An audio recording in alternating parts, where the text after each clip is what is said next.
gentlemen, my name is Tiafak M. Tonga, and you're welcome to this edition of the Crystal Beauty Show. So we are still in Kigali, Rwanda, and we have been meeting lots and lots of interesting people, and the list continues with Mr. Elisa. Good evening, how you doing? Fine. Okay, so Mr. Elisa, can you please tell us what you do? Okay. Thank you guys for hosting me. Mm. I'm Elisa Niogisuizo, born and raised in Rwanda. I'm a visual artist and a 3D art artist, also muralist. Okay, so how long have you been painting and threading? I'm not sure when it started because I grew up just in this career. It's been like more than 9 years. Oh, yeah, more than just 9 around years. because I did my first painting around 2014. Oh, Yeah. very interesting. So, as you've been painting for more than 9 years now, and you mentioned another point, another form of your art is your threading. Yeah, threads. Yes. So, what is it all about? How do you do that? Yeah, 3D arts, they are similar like string arts. They are medium. The medium is just a wood board. Then I use nails. Okay. And then string to sketch out the image. Okay. Yeah. So, do you naturally do images, or you do landscapes with the thread art? Or? Yeah, I prefer realism, especially semi-realism. Just I usually get inspired by what I see around, especially people back to their stories. Okay, that's very beautiful, which is going to, us to dive us into the next question. What is your inspiration behind art? What inspires you to do art? Actually, normally I get inspired by the society because my artwork reflects about the life I live in, the life I experience, the life I see all over around when I used to travel in Rwanda, streets, all over, things like that. Yeah, and so far, what are the challenges that you've been facing as an artist in Rwanda? The first challenge is just we are very stuck at the market because local people are not our customers are out. We have to wait for foreigners to come and purchase our artworks. We still have a problem with the local market. Okay. And so how have you been surviving if you've been having you have to wait for a long periods for tourists to come around? So how have you been surviving with those challenges? Yeah, we prefer to add other services like painting and sip, ceramic activities. Okay. Yeah, things like that which get interaction and capture highlights to the people. Especially some Rwandans prefer just portrait paintings. Majority of them, when you say art, they think it's only portrait. Yeah. I get that. So we do a lot of commissions for portraits to survive. Okay, so as an artist here in Rwanda, what we hear of the rich Rwandan history and a lot of things that have happened in the past, and did that affect your art in any way? Did it has it shaped your art into directing into a particular part? Actually, the only thing is we doesn't have a lot of history in our art career or art industry here in Rwanda, especially when it comes to contemporary arts. It's really hard for us to get resources. When you try to reach out to those we can call our ancients, they are most those who start their activities after genocide. Means it's a little bit challenging because when you move to other countries, like nowadays I'm doing some courses to art history from FESTAC in Chicago. We are dealing with the things happening in 90s, 80s. There are a lot of history which get inspired to others, but when it comes to Rwanda, even though maybe it's because of the history, what happened in Rwanda, but we get stuck on that. Yeah, it means we are deflecting to other countries about the first things of history. When it comes to contemporary arts, that's the kind of tricky problem. Okay. So it's art the only thing you do, like painting and drawing? Is it the only thing you do, or you have to dabble with other things? Oh, I do a lot of activities. I'm also an African leadership student, African Leadership University. In my second year, I'm doing software engineering. Yeah. So how do you manage the two? And while you're answering that, you just throw a little bit in why would an engineering student be doing art and not just focus on engineering? Yeah, actually, comes back to my story. When I was in high school, I got an admission to an art school. Oh, okay. Then my parents refused. How comes you already got an A+ in math? How are you going to go to the art things? The local people, especially even my parents, for the first time, they doesn't hear or get in the red point that art can feed a person, art can help a person to survive, apart from other activities. So they prefer, I took science courses, and later after I graduated, it was with good marks because I was at the top. That's why they were thinking about, instead of moving to arts, you can just pursue your science courses, then you be back in arts. Then after I graduate, that's why I realized maybe I can take this path professionally. Then still my marks continue to dominate. Then I think I can do both as well as I plan accordingly. Okay, so have they finally joined the train? Are they supporting you? Yeah, currently now they are supporting me. Okay, okay. Also finding out the fact that you own a personal, is it a personal gallery or you exhibit other people's works there? Actually, it's a collection of several artists' artworks. Okay. Yeah, but they are also mine. Actually, there are two. I have one in Kigali and another in Musanze. Okay. Musanze is the northern part of Rwanda. Oh, Yeah. okay. That's very interesting. So you have an art gallery. So what are the challenges in running an art gallery? Yeah, as I say, the first thing is about the market. We are very stuck on the market, even sometimes when it comes to the government support, because there is this thing, we have to get just like a retail platform from the government, but when it comes to creative industry, there is this kind of treaty to the government. Maybe it's because the people who are sitting there around, at their time, they were not experiencing similar things as that. Maybe I believe that the generation will change things. Okay, so throughout your life as an artist, have you had teachers, people who inspired you to do what you do?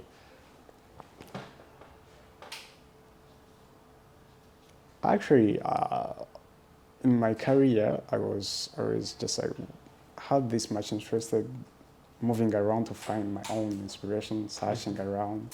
It was just, it is really hard to mention a specific person who helped me, but my much interest in this helped me to raise up at this extent. Yeah. So back when you were in school, there was not this classmate who pushed you to, you said you went to an art school, right? No. Okay, you never actually went to the Yeah. art school. You were admitted into it, but your Yeah, parents. I was admitted by my parents, Ah. rejected the admission, then further chosen me to go to take science courses. Oh, okay. So now there is no this particular one icon that you looked up to as an artist. No person No, in particular, no. Picasso, or maybe other African artists that. Actually, I was inspired by Da Vinci because of this polymath thing. Okay. Yeah, because I believe myself that I still have a dream of becoming just a forensic doctor. Ah, okay. Yeah, but I still want to combine them. As Da Vinci managed to do it, I believe so too. Yeah. Yeah, it's definitely possible. Yeah. So in your gallery, the pieces that you exhibit, is there any one particular piece that has been, gaining a lot of recognition or a lot of eyes, and a lot of people love this particular piece? And Yeah, there are a lot of pieces which capture attentions to people, especially when some of mine, the people majority love 3D art things. Okay. Yeah, even though it doesn't feel to do them a lot, but they love it. And also there is this kind of guy, he was still a student I first recognized him when he came for an internship, and he does artwork from the eggshell. Okay, that's very interesting. Yeah. And there is another artist, he does the artwork in form of a low resolution, where to clearly recognize the artwork, it's better you use one eye to see it. Yeah, that's the thing which. Okay. And other people, they lose a lot of collage, like paper, kitenge, band newspapers, things like those. And also, I have another one who does hyperrealism. Those like more who does just have their uniqueness in their artwork. Okay, thank you very much. Ladies and gentlemen, if you're just joining us, we are in Rwanda, and we are with Elisa, and he's giving us beautiful insights on art in Rwanda and how it is to live as an artist in Rwanda. So if you're just joining us, please don't go anywhere, because we'll be right back after the break.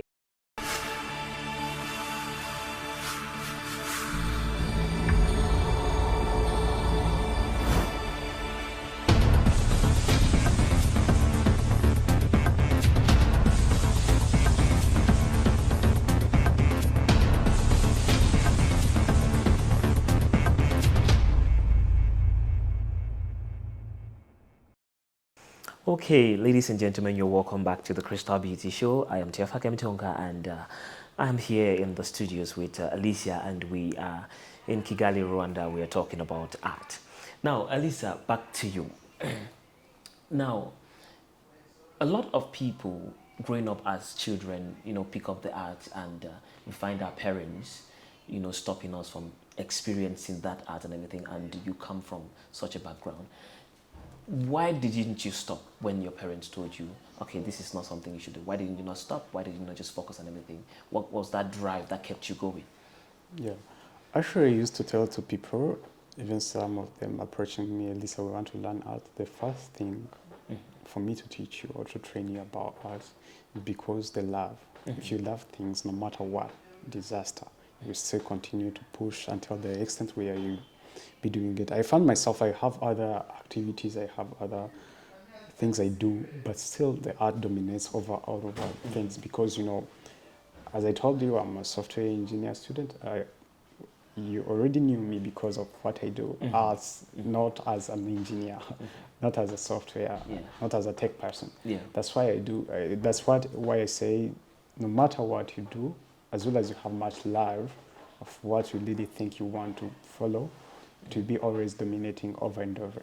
That's why my parents recognized. First, they put me to the science courses because I was really good at it. Then later, because of my love of what I did, it is not because I was not good in anything, but still much love dominates over and over again. Okay, yeah. Very interesting. So I got from your statement that you're a teacher and you've been teaching. So how long have you been teaching art, and how many students have you taught approximately? Yeah, I think it's been like since 2021. Okay. Yeah, because I already admitted the other new class this last week. It's actually approximately like around 50 students. Oh, that's a very interesting number. Yeah. And in all these students... But the only count I counted like that is because there are those who take long courses, they are 50s, but there are another great number for those who only count for two sessions, 3 sessions, then they go. Yeah. And in this teaching, is there a tuition fee, or is it something that is just free and open to everybody? Okay, it depends. Actually, as a part of my art hub at the gallery, we have these tuition fees. Those I told you, majority of them paid because I usually was hired in an art college where I was training people for the creative art and painting. But later, even as we charge things, but when a person comes with a high interest without affording the fees, some of them I teach them for free because I have those programs, because I really think myself as a successful, as well as have many impact to many people as much as possible. When I see you, I'm too much interested, I can for sure admit you and teach you for free. So are there people who have inspired you, rather who have impressed you as students, as in they tend to do their work and you love it so much that you want to keep them and say, okay, I have this gallery and I want you to stay and continue working with it? Yeah, definitely. Because you were asking, I work together with the art school. It is the only art school in Rwanda. It is located in Western. It's called the Nyundo School of Arts. Okay. I work together with them. Each semester I host like 30 students for internship. Okay. That's where I usually recognize their artworks. Some of them will sign contract after their internship is done. Wow, that's really beautiful. So ladies and gentlemen, we are still with Elisa, and we are going to take the show into a small twist, and we're going to play a small game. So yeah, definitely. So this is the Crystal Beauty Show, and we have this game where we play, where we get to find out a little bit away from your artistic your artistic life and philosophies and everything as an artist. We also try to understand a little bit into your personal life and get some small gossip. So we have a game here, as you see in front of you, in my basket of powers and magic. Yeah. Okay, so there are some papers there, and I'll shuffle, and you get to pick 3 questions. Excuse me, 3 questions, and you answer as honestly as you can. So are you ready? Yeah, ready. Okay. And go. You can now pick. First question. This one. Please, I like it when the questions are not nice and really difficult to answer. Who is your crush?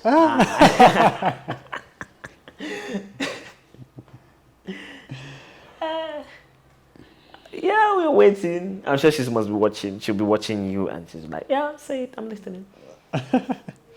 My crush, my crush. I think Yeah. I doesn't remember her name exactly, but I think it's Thombi.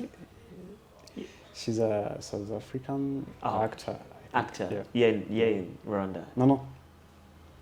She's also a model. You know her in Woman King. She used to play Woman King. Yeah. Ah, okay, Yeah. okay, okay, Yeah. okay. Yeah. Have you ever met her before? Sorry. Have you ever met her before? No, no. You just watch Yeah. movies. I was just impressed by her personality. Ah, Yeah, okay. that's Okay, we're going to go to the next question. okay. And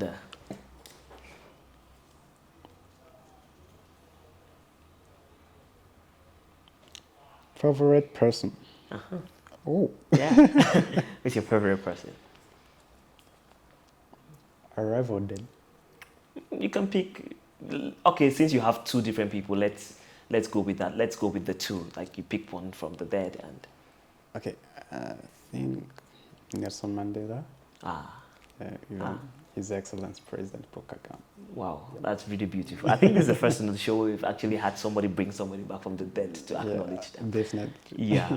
Because as we artists, we believe the artworks never die. It means what person have already done seems to be like artworks to us. It means what he has already done doesn't die. We still recognize him. Yeah, that's very true. Yeah. Your work's living after you. Yeah. Okay, well, let's go to the final question. The final question? Yes, I hope this one is very difficult. Best moment. Uh-huh.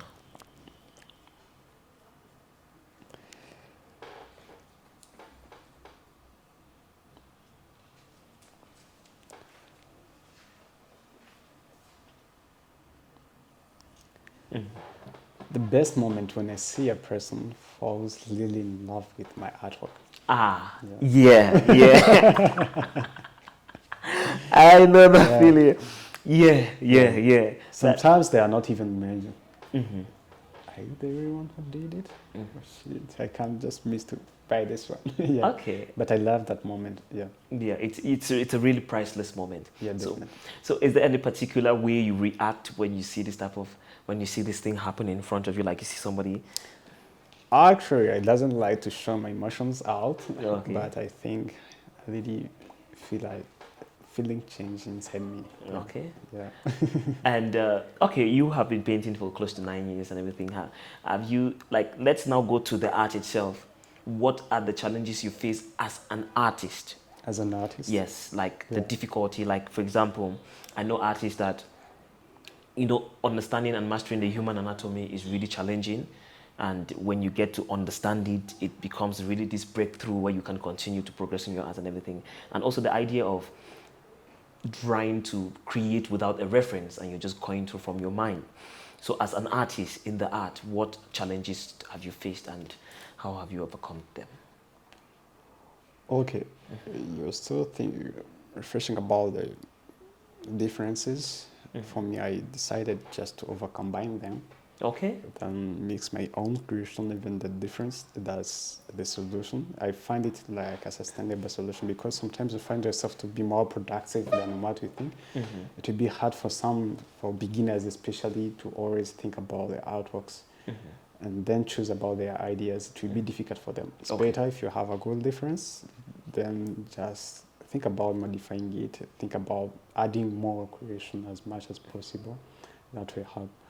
Also, another thing is about art supplies. It's really challenging, especially here in Rwanda, art materials, because we doesn't have like industries. The majority, actually all of them, they are not made in Rwanda. It's really hard for us to reach out to them. Sometimes you have to order them, wait for them, artistic inspiration. Sometimes you're in the mood to do things, but if you find yourself to order things to be just taking like a month, then the season change. Then you start to think about another perspective where to do your artwork, in which you'll be doing your artwork because of the shortage of material or anything which costs you a lot because of to be coming from far away. Okay, that's really nice. So there are a lot of people watching you right now and they want maybe they're just young people who are just getting into art. They want to understand how it goes and what it takes to be an artist and everything. So what word do you have for them who are watching, like a word of advice for people just Okay. starting? My advice to those people, no matter which kind of art you do, just first love what you do, because no matter what will happen to you, it will be just like a motivation to you. Even what you'll be passing through, it will be just like a source of your inspiration to your creativity, no matter which sector you're moving through. Like, for my example, I got stuck by my parents, but later they gave me support. But now I start to realize how to get in me back and have impact to those people who are in my similar situation, because I have already learned through it how to combine them. Just like a testifying person where you can combine things, then you move forward, because that's what African parents are worried about, how this person, he or she, is going to survive if he drops out of college, then goes to these artistic things. Then you have first to love what you do, then you keep pushing up. Things will go the lecture as the way it is. Okay, Yeah. okay. That's very beautiful. So, where can we see? Where can we? Do you do online classes? No, I doesn't do online classes. Okay. Yeah. Anyway, where can we find your works? Where can we find the works of your student? Where can we find your gallery? And how can we Okay, get in the touch gallery with is you? called Sundays Art Hub, and Okay. Ikilenga Art Hub. Ikilenga is located in Musanze, then Sundays is located in Kigali. Then you can even Google it, because it was the first established was Sundays, because Ikilenga was established like this September. Still just Yeah, in the early time. Yeah, it's better if we proceed with Sundays Art Hub. Then my Instagram is Elisa Art, then / a little bit of line. Yeah, Okay. that's my profile. And I think LinkedIn, Elisa Nyogisubizo, my full names. Yeah, I think when you are Kigali, try to press for it. It's free entrance for the visit. Yeah. Personally, I'm an art lover, and I have seen a lot of art to know that if he's talking about thread art, then you should definitely pass through his gallery and see what he has in store for you. So, ladies and gentlemen, this has been us in the studios, and I have been here today with Elisa, and we have been talking about being an artist in Rwanda, that is the challenges and the difficulties. If you're just tuning in, we are sorry, we are rounding up, but you can still get us on YouTube, or catch our rebroadcast when there is in the channel that you're watching. So please don't forget to touch that notification bell and hit the subscribe button, so that you'll be the first person to know when we drop a new video. So, ladies and gentlemen, in Kigali, Rwanda, I have been Tiafa Kemtonga with Elisa, and we are signing off. Bye.